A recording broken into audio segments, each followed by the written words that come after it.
by. And no Okay, problem. welcome everybody to Wall Street Reporter's Discovery Day live stream. Today we have with us once again, actually this is the first formal presentation from Icanic Brands, CEO Brandon Koo. The company's got some really exciting things happening in the cannabis space. The cannabis space is coming back. So we're gonna, Brandon is gonna give us a full presentation. We'll open up for Q&A. Again, and if we have anybody that's new in the audience, if this is the first time you're joining us, our goal with these programs is to bring you stocks which have that 10x to 100x upside potential. We've had 3 of those 10 baggers, 20 baggers in the past 6 to 9 months, and we're going to find out if Icanic is going to be number 4. We're looking for the 4th one. We'd like to close out. We'd like to close out 2020 with 4 10 baggers. It might take maybe by February, but we'll see. So again, the goal is, look, we're presenting companies that are going after 3 things. Big multi-billion-dollar market opportunities. These companies are at key inflection points at the threshold of explosive growth, and they have multiple catalysts in place that could ignite that growth. And I think if you watch this presentation with Brandon, you're gonna see that Icanic kind of fits the bill with all 3 things. But you check out the presentation, ask your questions, and then decide for yourself if Icanic Brands is going to be our next 10 bagger. So Brandon, let's you take it away. Sounds great. Yeah, so thank you for having me, Jack. It's always good to connect. For everyone that I have not met, pleasure to meet everyone. So I am the CEO of Icanic Brands, and I'll kind of give you a walkthrough of obviously why we're excited, why we think this is a huge opportunity, and kind of where we're heading in the future. So who are we? So Icanic Brands is a leading California cannabis company. We are focused on the largest markets in the most competitive space. We think that's a lot like Napa Valley wine. We think that no matter where you can grow wine, people are always going to realize and know kind of Napa Valley is kind of a leader. And so we think the same thing applies to California cannabis. So our goal is to kind of own and grow in the most competitive, largest markets. We are building a California-based vertically integrated business, everything from cultivation onto labeling and manufacturing, with the goal of a run rate of around $30 million. But the focus for us is that we focus on not only a very profitable, large top-line business, but really a business that is built on a foundation with a gross margin profile of over 50% in all of our leading SKUs. So, as everyone has probably seen, a lot of excitement last night with the election. Obviously, in a highly regulated space, the election and things like that have a huge impact on our business. I think we're gaining a lot of momentum towards federal legalization. Even just last night alone, 4 states passed adult use. Another state passed medical. We think that, taxes and job creation and social justice are going to be huge components for the cannabis industry, right? They're kind of huge headwinds for us to kind of really grow into this idea of federal legalization and being able to kind of deliver our products to consumers, not only in California, but eventually, across the US. So we're very excited about that. The total addressable market is huge, right? Cannabis sales in the US alone this year are expected to reach almost $16 billion, 16 billion with the B. That's a huge total addressable market.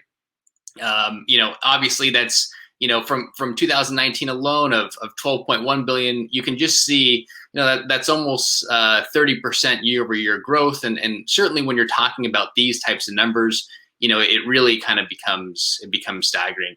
The other components, obviously I mentioned that, we are focused on California.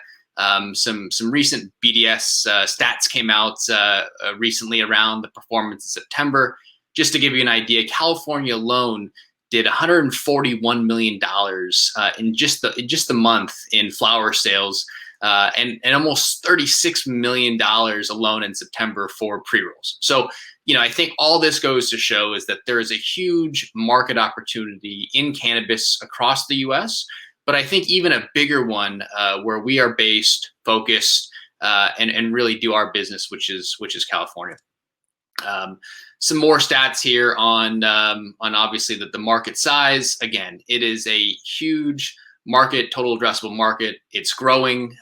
There's been a huge shift into the adoption of cannabis, and we think that's only going to continue to grow, potentially with this new government. But yeah, we think it's a huge opportunity and one that we're very excited to be in. So again, why Icanic, right? A lot of people have probably invested in cannabis. Some have done well, some have done bad, but really, why invest in us? We take a little different approach than most companies. We as a team have really kind of built our business and our team around combining excellence in traditional business from other industries, but also maintaining and combining that with legacy cannabis expertise, right? And so we think that those two areas combined are something which really gives us a competitive advantage. Obviously, our focus, is building a strong brand portfolio, giving us the ability to acquire and tuck in and create our own brands, doing it in a way that is obviously profitable, focusing on our gross margin profile, again, with the goal of all of our SKUs having above a 50% gross margin, which is really the foundation of our house. Obviously, as I mentioned before, we are California focused. A lot of other companies out there, try to canvas the US, try to be something to everyone. Our focus is, again, if we can win in the most competitive market, quite frankly, in the world, we know that that'll translate well as we kind of expand into kind of future geographic regions. And then a little bit of what I'll touch on in the future slides here, but we are focused not only on IP, but doing it from a technology perspective, right? And leveraging technology, which unfortunately, cannabis has kind of been a slower adopter. Technology really hasn't been incorporated as much, and so we are really trying to bring a technology-focused approach that will ultimately improve and give us a kind of superior gross margin profile. So again, where are we at today? In California, we have a 13,000 square foot cultivation facility in Sacramento. We have a 2,700 square foot manufacturing facility located in Oakland. We are actually moving to an almost 7,000 square foot manufacturing facility in Northern California. Obviously, for us, it gives us a tremendous increase in manufacturing capability. We are kind of in a lucky situation where we are having a hard time keeping up with the demand. We literally cannot make enough pre-rolls to satisfy the demand. And so to kind of solve that, we're moving to a larger facility that's almost 3 times the size, again, in Northern California. I would also know that this city also has a 0% city tax for cannabis. So it's a very strategic move for us. We are also in the process, and I'll touch on this a little bit later, but we are bringing in our second state-of-the-art pre-roll machine, which again, as we kind of get back to production, this should significantly increase our overall production and kind of help us satisfy that demand that we're seeing in the marketplace. We are also in Nevada. We did a tuck-in acquisition last year, able to kind of begin to lay the groundwork in Nevada. We have a 4,000 square foot cultivation facility. We have a 10,000. We have the ability to expand an additional 10,000 square feet of cultivation. We have a 3,000 square foot manufacturing facility. All of that is housed on a 1.5 acre property that Icanic Brands owns outright. Nevada will be kind of the next stepping stone for our brand. And so for us, it was important for us to kind of lay the groundwork and begin to kind of build the pieces and put them in place so that when it was really time to kind of, bring our brands to Nevada, we were well positioned to do so. Our leading brand today is a company called Ganja Gold, one of the leaders in the infused pre-roll space, and also one of the leaders kind of just in general when it comes to the overall pre-roll market. It's a premium brand. It's been around for 7-8 years. We're in 375 stores with this brand. And so it's really a category leader for us, gives us a tremendous competitive advantage, both not only for the company today, but then also to use it as a cross-selling promotion and ability for our sales team to kind of sell, not only future brands that we create, but also tuck-in acquisitions that we make in the future. Little bit of stat here, currently this was a bit of a snapshot, but currently ranked 5th in the overall pre-roll market. Again, the pre-roll market encompasses the pre-roll space as a whole. We are to date mainly focused on the infused pre-roll space, of which we are one of the subcategory leaders. Another brand of ours that we created was a company called Taylor's. While Ganja Gold is focused on the premium market, both in potency and in price, we saw a hole in the markets at the lower end of the market, right? And so because we have all the pieces in place, and I'll kind of touch on them here in the next couple slides, but because we had the pieces in place, because we had the data-backed knowledge from the customers, and because we had this growing demand from our retail partners to satisfy this lower end of the market, we came out with a product that is really a 1 gram non-infused pre-roll under the Taylor's umbrella. It wholesales for about $2.75. And again, satisfying the market where there is the most velocity and kind of an additional asset for us as we kind of look at, basically at the end of the day, being able to provide solutions to every demographic and every type of consumer, in the California space. So again, as I mentioned, there's a lot of cannabis companies out there, right?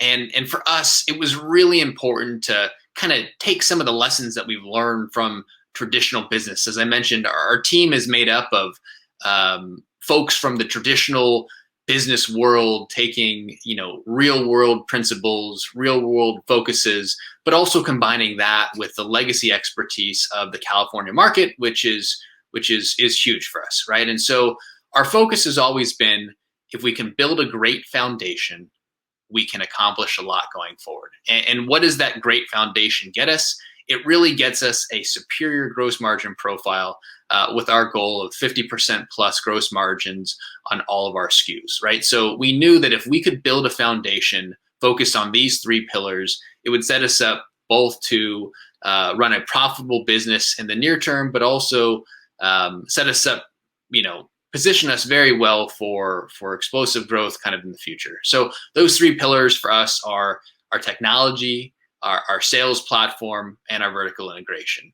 All 3 are crucial to kind of our overall story and how we achieve our superior gross margin profile. And so for us, really this year has been about establishing that foundation, establishing the 3 pillars, and kind of using this as a lens for everything that we kind of do going forward. So technology. So as I mentioned, a lot of cannabis companies have not really incorporated technology like we have into their overall business plan, right? A lot of other industries are trying to automate and leverage technology to increase margins, reduce the need for human labor. And so for us, with our kind of traditional business experience, we've really taken that approach to our company and trying to kind of bring it into the cannabis space as a whole. So what do? Our whole goal with technology is to increase margins and decrease the need for manual human labor. I'd be lying if I said that we saw COVID coming in 2020 and that your manual minimum wage workforce would be a tougher thing to manage with social distancing and all those components. But luckily we had the foresight to know that if we could reduce our need for human labor, it would allow us to scale efficiently, and doing so in a way that increased our margins. So about 2 years ago, we developed a one-of-a-kind pre-roll machine with some leading engineers out of Silicon Valley. these guys were used to building equipment, one-of-a-kind equipment for Tesla and other Fortune 500 types. We were able to get them to kind of co-develop this technology with us. And so, I'm sure people have seen other types of technologies out there. For us, the real, and we've looked at all of them. To be honest, we've looked at all of them and trying to incorporate them potentially into our overall manufacturing process, but we just didn't find anything that really kind of did it A to Z, right?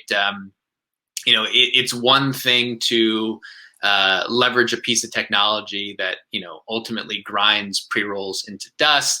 But at the end of the day, if that's not what the consumer wants, you really don't have a solution, right? And so I think, our one-of-a-kind technology has really kind of proven success for us.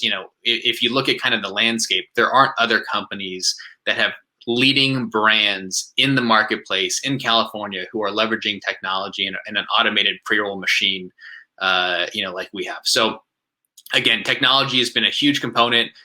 Leading the way is obviously this one-of-a-kind pre-roll machine that automates the pre-roll process that we co-developed with, some of our leading engineers based out of Silicon Valley.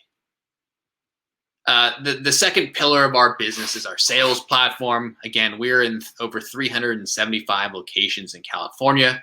We have a sales team of 7 people, 5 out in the field, 2 doing inside sales, 1 focusing on the social media sales and leveraging our marketing platforms, and the other kind of manages our sales process, working with our distributors. So we have a very robust senior team. I would argue I would put them up against anyone else in the space in California. But the beauty of our sales team is we built it not necessarily for where we're at today, but we built it for the future, right? So they are in all of these locations. They're calling on these accounts every day.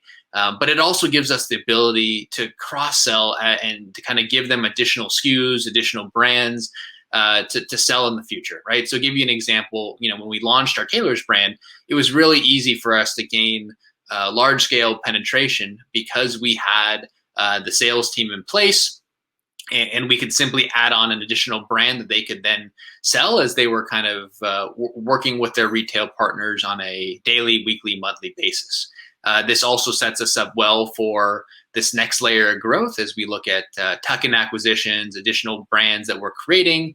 Maybe we launch a brand that's focused on seniors or other segments of the market. I now have the sales team, the sales platform to quickly get that product and that brand penetrated, throughout California.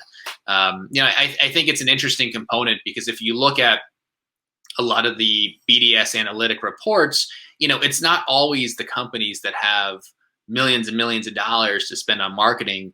They're not getting their shelves on product, right? And as evidence, they're not the leaders in the various categories in California. California is a very different market. It's been around for a long time. It's the most competitive.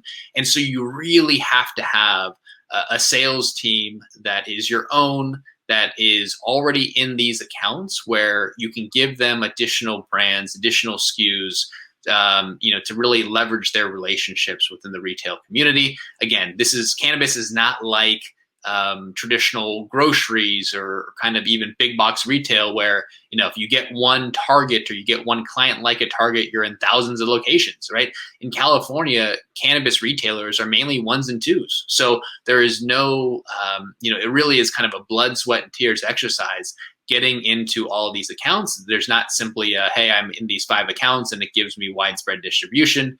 It really is kind of the 1s and 2s. So here, kind of talks about, some of the accounts that we're in: MedMen, Harborside, Wonderland, Bloom, some of the leaders in the space. Couple stats that really pop out. Obviously, by 2020, the California cannabis market is projected to jump to $7.7 billion, right? And so for us, getting back to our focus, it's not like the total addressable market for us in California is $50 or $60 million, where in order for us to really kind of grow exponentially, we would need to move into as many kind of geographic regions as possible. with a $7.7 billion total addressable market, it gives us the opportunity to focus on the most competitive space where we have the most resources, we have the most strategic advantages, and really kind of own that market while still being able to drive significant growth. The last pillar that is obviously really important to us is our vertical integration, right? And so, without vertical integration, it really kind of exposes your gross margin profile. And, we'll give you a real world example of something that's happening, today. But, for us, when we kind of really looked at this exercise, we were paying probably $1,900 a pound for premium indoor flower, which is the main input for our pre-rolls. We were able to cut down through vertically integrated, having our own cultivation. We were able to cut down, that cost per pound to between $1,000 and $1,100. The cost of flower in the overall makeup of the pre-roll cost of goods profile is the single largest cost of goods input, meaning that if we could decrease the single largest cost of good input by almost 50%, it would increase our overall gross margin profile significantly. As I mentioned, we're kind of in a unique environment right now. Obviously, we initially decided to kind of vertically integrate to kind of increase our margins. But what's happened since in the California market is you've had an indoor flower shortage, right? So now prices per pound for indoor are $2,500, $2,600, $2,700 a pound for those companies that did not vertically integrate, while the price of their raw input is increasing now by 50%. The prices at retail and shelves have not increased by 50% for finished goods, right? So they're literally eating that loss in their gross margin profile. For us, again, because we were able to vertically integrate at a very early stage, it allowed us to protect our margins. But in a situation like this, we're able to actually sell our excess capacity when it comes to our raw flower and actually take advantage of that market, right? Still knowing that we can kind of produce a pound of indoor for $1,000 to $1,100, and now being able to sell at that kind of current market, it's a very good position to be in, and one that we're certainly very very proud of. So again, where does the market head? Where do we head as a company? For us, again, we are focused on the California market. We think it's the most competitive space with the most discerning customers. And again, $7.7 billion by 2022 gives us a very large market to tackle. So we'll continue to drive growth in California. Our sales team is continuing to open up new accounts on a daily basis. As we kind of find ourselves in this very unique situation, a lot of cities that we're finding in California who may have not been open to having cannabis maybe 6, 7 a year ago, now with everything that's gone on from a COVID situation and their inability to increase their tax base, they're looking at cannabis as an easy way to increase their overall city taxes. So we're finding that a lot of cities are pushing rapidly to include cannabis in their overall cities, which increases the number of doors, number of retail shelves for our sales team to go after. So we'll continue to kind of focus on that legacy brand opportunity, both selling our category leader in the infused pre-roll space, which is Ganja Gold, but also kind of cross-selling with the additional brands that we create. Again, launching Taylor's further into the marketplace will be a huge opportunity for us.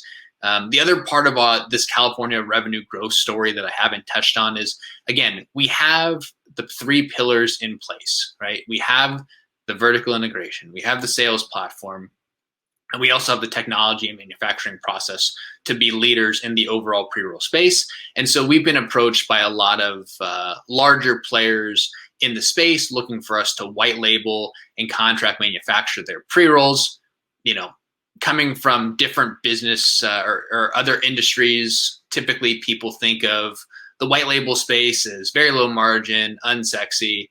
But for us, I know that because we have this 3 pillar system, I can build a white label business that is complementary to our existing business, and do it in a way that is still kind of targeting that 40% gross margin. So, not only are we able to kind of grow significantly our top and bottom line through the addition of our white label business that leverages the capacity that we already have, but it also kind of acts as a Trojan horse, working with some of the largest players who want to enter the California space, right? So I know that if I can become integral to their overall supply chain for a leader, a larger company, I become crucial, and it serves as a bit of a Trojan horse for a strategic relationship down the road. So it's both top and line driven, but then also some of the intangibles like developing some of those larger relationships and becoming integral to the overall supply chain for some of these larger players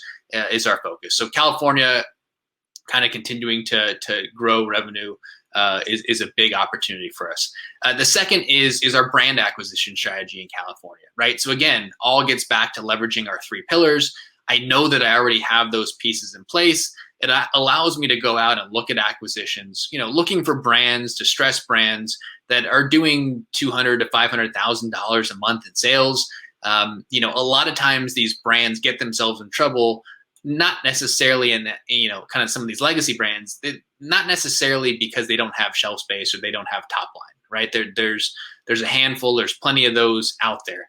The reason that they don't kind of excel is because they don't have the gross margin focus, right? So they may have a 25% gross margin profile, literally losing money on every single unit they sell, but they are on shelves. They are doing $200,000 to $500,000 in top line business, but real no prospects for kind of not growth in the future, but also doing growth profitably, right? So I know that I can come in, acquire these brands using kind of royalty models or all stock deals.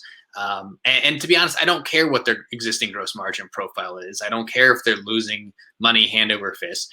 For us, the main focus is acquiring that shelf space, acquiring that brand IP, knowing that I can switch out their supply chain because I already have my existing supply chain in place. I already have tremendous economies of scale, vertical integration capabilities with our flour already in place.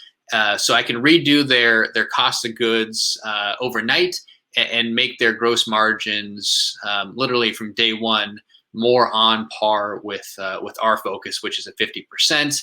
I can wipe out their SG&A because I don't need the additional sales team, which I have. I don't need all the other SG&A, which I already have for our existing business. So for us, those types of acquisitions become very accretive. I don't have to compete with larger players looking to pay higher multiples.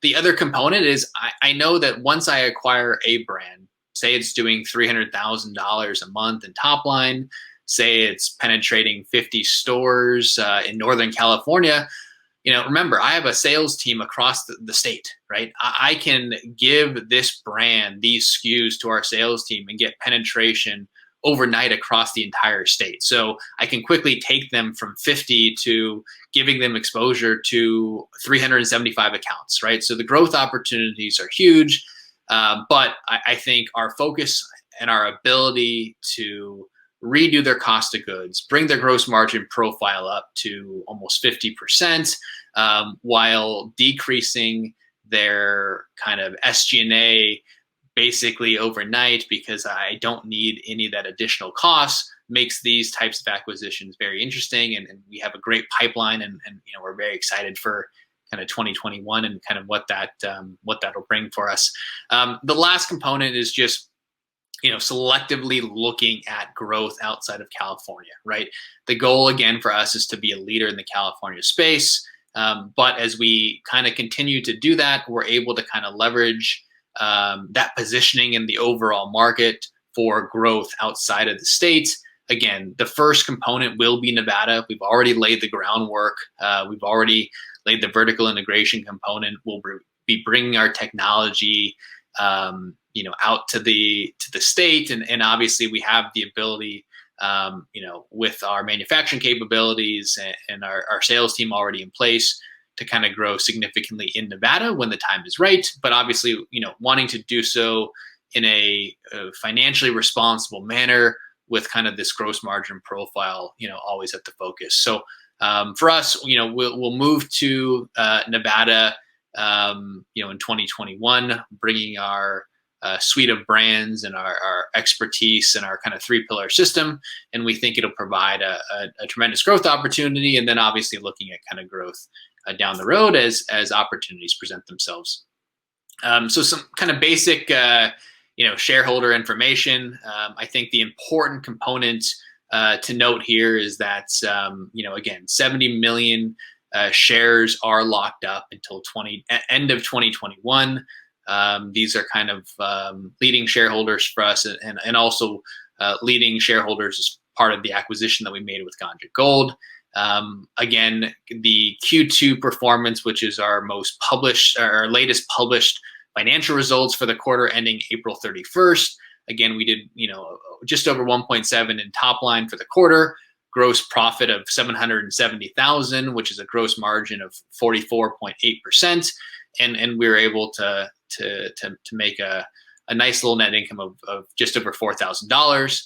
To give you guys some perspective, the quarter previously, I think we did about 16.6% gross margin, and we had almost $1 million loss. So, the train for us is moving in the right direction. Again, 2020 was a year where we were building our foundation, getting our margin profile in place, really kind of building for scale. And we think that 2021 is the year that we're able to kind of capitalize on all of our hard work, really kind of grow this business and continue to be, a leader in the California space. So yeah, with that, I hope that, it gives everyone kind of a better picture, understanding of where we're headed, and kind of what we're focused on. And again, we're very excited with kind of the headwinds that we're seeing in the California cannabis space, but also in the market as a whole. Okay, Brandon, let's jump into some questions. Here we go. We have Graham is asking about, can you speak to the importance of being able to pre-roll a product that is consistent each and every time? Yeah. So, in California, the pre-roll market only makes up about 9% of the overall market, right? And so I liken it to cigarettes, right? How many people are rolling their own cigarettes at this day and age, right? Sure, when cigarettes first started, everyone was hand rolling. And the reason they were doing that is because they needed the consistency and the quality that they thought only they could deliver. But it was timely, it was costly, it was, to be honest, a real pain. And we're seeing the same thing in the pre-roll space. Because historically, a lot of these pre-rolls have been done by hand, you have human labor, it's tougher to scale, it's tougher to provide quality, consistency, all those things that everyone looks for in a traditional consumer product. And so for us, the technology reliance has been huge for us because we know that we can deliver the same product every single time, right? As consumers, we all want consistency. And I think that for us, the reason that we're so excited about the pre-roll space is knowing that we think that in the future, the pre-roll subcategory can be the leader in the industry, right? As I said, in September, in California alone, flower sales were $141 million and pre-rolls were only $36 million, right? There's no reason that can't flip in the future. But again, it all starts with consistency, giving the consumer the same product time and time again. And for us, we realize that, you can only do so much with a large labor force. At the end of the day, you need to leverage technology to kind of create that consistency time and time again.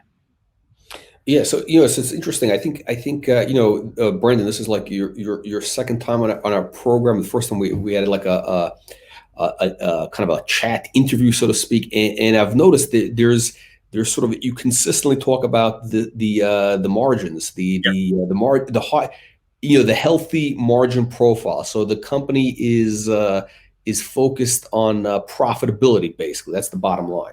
Yes. Yeah. For us, again, we see a lot of our competitors race to try to get product on the shelves, right? But if you're losing money every time you sell a product, to be honest, you have no reason of being in business, right? So for us, the focus of 2020 was really to ensure that we built this 3-pillar system that's crucial to our business, allowing us to kind of achieve that 50% plus gross margin profile for all of our SKUs.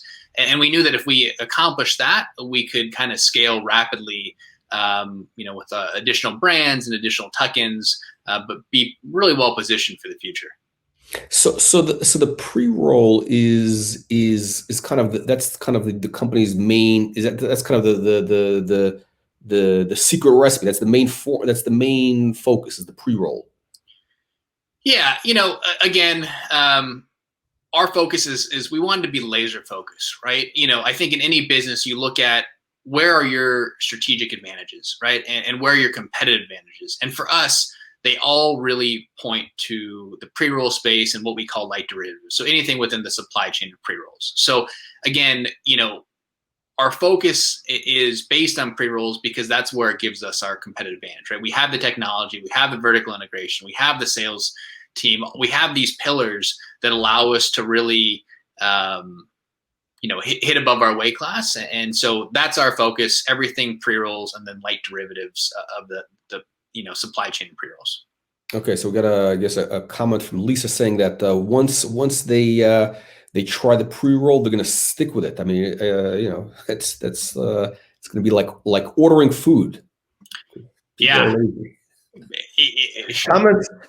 That comment was spot on, right? People are lazy, but I think the reason that the pre-roll space is not taken off like others is because when you get a pre-roll, right, you don't really know what's inside. And so a lot of companies have put trash inside because they know it's wrapped and they know the consumer won't be able to see what's inside until it's, too late, right? Until it's at home, right? So, for us, I think why we've been able to get in 375 plus locations is because we've built a reputation for quality. Consumers know that they are getting quality indoor flour in their pre-rolls, something that not many companies do, and not many companies do it consistently.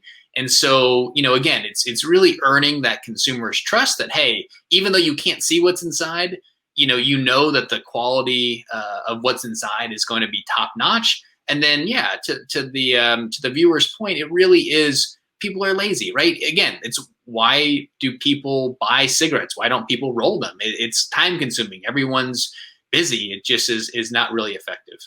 Yeah, it's interesting. I mean, it's kind of like, everything you're saying, it kind of speaks to the development of brands, product brands, 150 years ago, Yep. It was delivering, before kind of the 20th century, it was that brand represented a quality product, and people, it was consistency.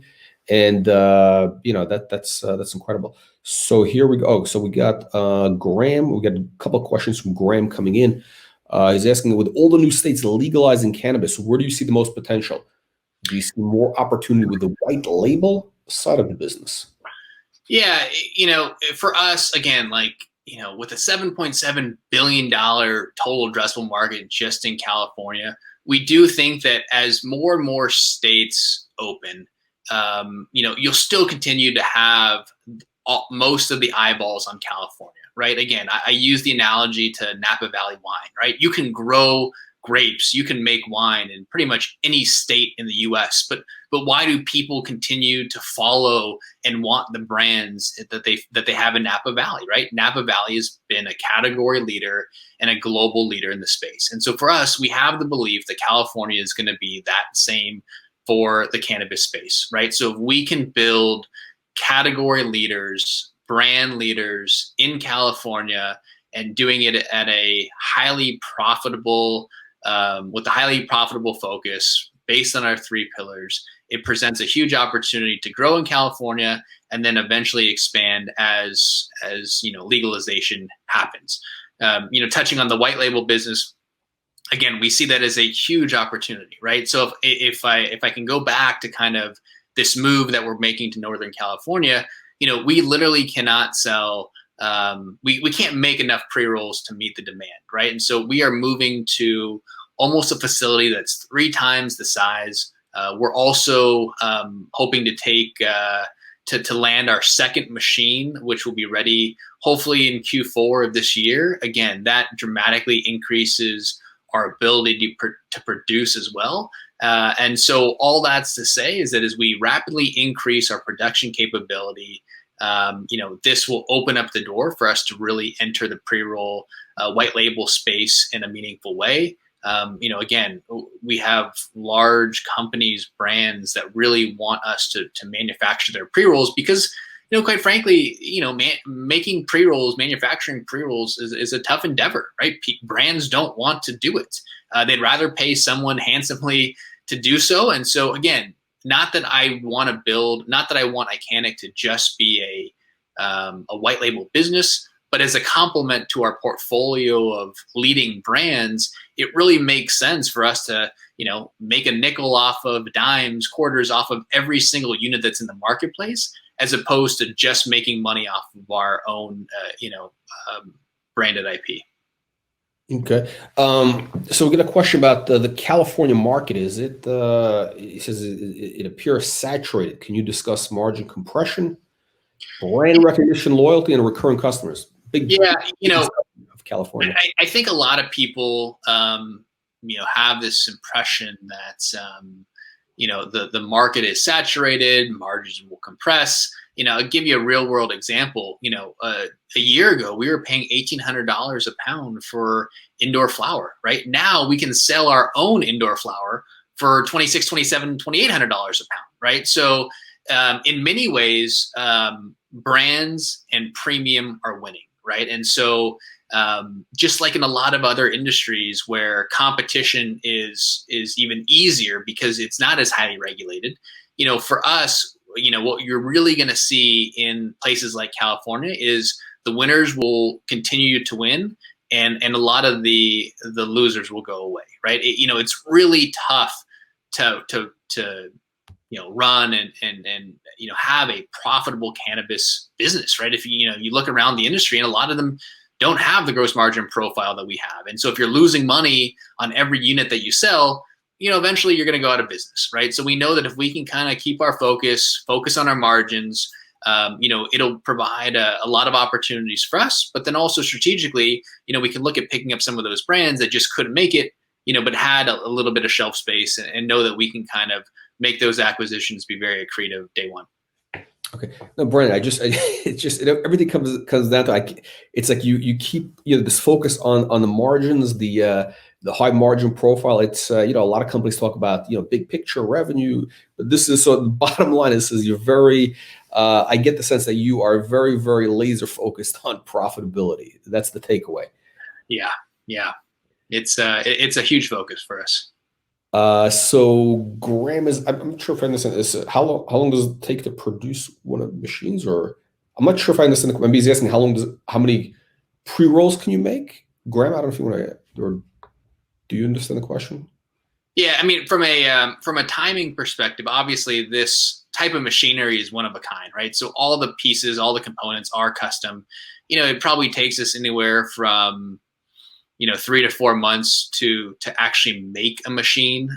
Again, COVID doesn't help anyone in the industry, right? A lot of these folks, it's just a longer lead time. But yeah, we are excited to kind of land our second machine, which again should increase dramatically our overall production capabilities.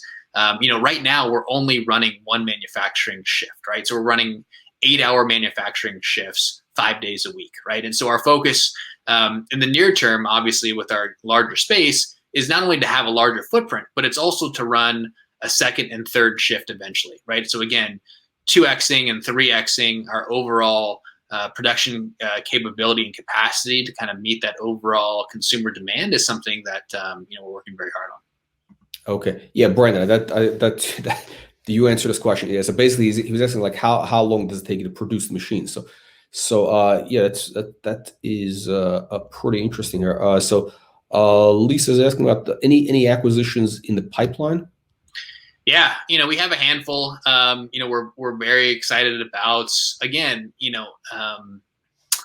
this is going to sound down, but with a lot of companies really struggling, right?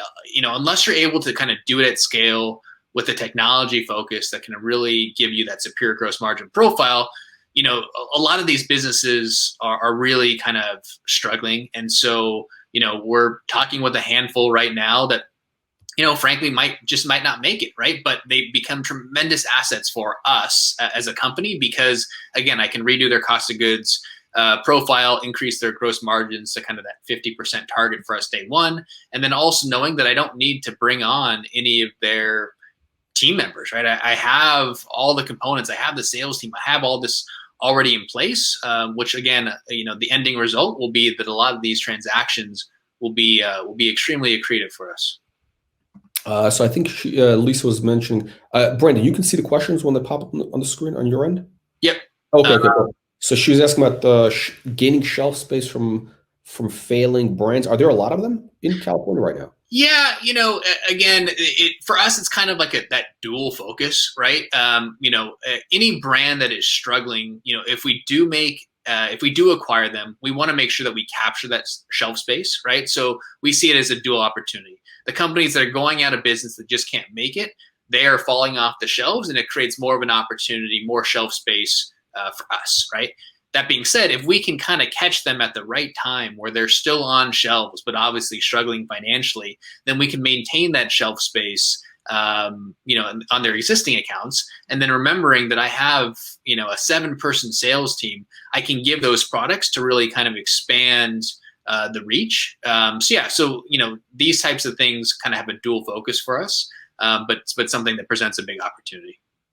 So I think maybe we should also address the concept that I think maybe not everybody understands the kind of the value of having that the machine, the ability to create that consistent product, because I think we talked about before that there's different strains. Each strain has to be rolled in a different way. There's a lot of variables, and that's why you kind of have a major advantage in the market. This is kind of like a massive competitive advantage that your machine offers. Can you talk about that a little bit? Yeah, I'll be honest, when the team first started this project 2 years ago, we thought, like a lot of people, it would be a pretty easy process, right? If you think about cigarettes, you think about canning, you think about bottling, everyone's expectation was this is going to be a really easy thing. And part of the reason why it's taken us 2 years to perfect this process is that along the way, we realized that, while cannabis looks like cannabis, you really begin to kind of grind it down. You realize that the properties, the densities, the makeup of every strain is very different and has the ability to be very different. And then even taking the same strain grown even in an indoor environment at different times of the year can result in a very different consistency, right? And so the other factor is that in the industry, it's always about what's new, right? If we just made the same strain time and time again, there wouldn't be as much demand for our products. People are looking for the newest and latest. We're constantly coming up with new strains, mashing new strains together, taking 2 of our existing ones and combining them. So all that's to say is what that results in is every time we run our machine, the consistency of the input can be different, right? And so anyone who's worked in automation or machinery knows that in order to get the same consistent output, you really need to create and put in the same consistent input, right? And so the reason that a lot of other machines or companies have struggled with automation is because you really need a piece of technology that is flexible enough to handle the various types of inputs while still delivering the same output. And again, that's something that we've learned firsthand. Again, I'd be lying if I said that we had that expectation in the future, but it's certainly what has allowed us to kind of really gain an advantage amongst our competitors. Lisa's asking about, can the machine make different sizes, weights, changing molds? Yeah, so that's a great question. 2 stats. So right now, all of our units are 1 gram pre-rolls, right? Across all of our brands, we're only making 1 gram pre-rolls. 1 gram pre-rolls only make up 29% of the overall California market, right? So we have the ability with our machine to do different sizes of pre-rolls. we'll be launching a half-gram unit, which is obviously very popular these days. But again, we're only satisfying and playing to roughly 25% of the market with our 1-gram units. So as we launch additional sizes, it's going to be a huge growth opportunity for us. The other thing is that, our pre-rolls are all singles, right? So we don't have multi-packs yet. We don't have 2, 3, 4, 5 packs. Single packs or single units only make up 52% of the California market, right? So again, that provides a tremendous growth opportunity, one that we haven't focused on yet, but that's certainly in our near-term pipeline to not only bring to markets, pre-rolls of different sizes other than our 1-gram, to focus on the remaining 70% of the California market, but it's also to focus on the multi-packs, which again represents half of the overall California market as well. Brandon, any comments? You have any news? That was going to be my next question here. Is what kind of news flow can we expect coming up?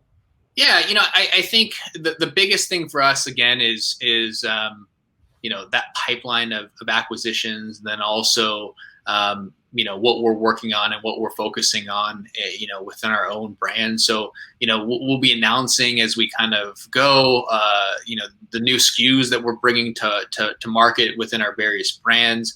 I would look for, our focus on, not only different size products, right? So looking at the half-gram market, which is a huge growing part of the California market, but also this idea of multi-packs, that's going to be a big thing that, again, really opens us up to kind of significant growth.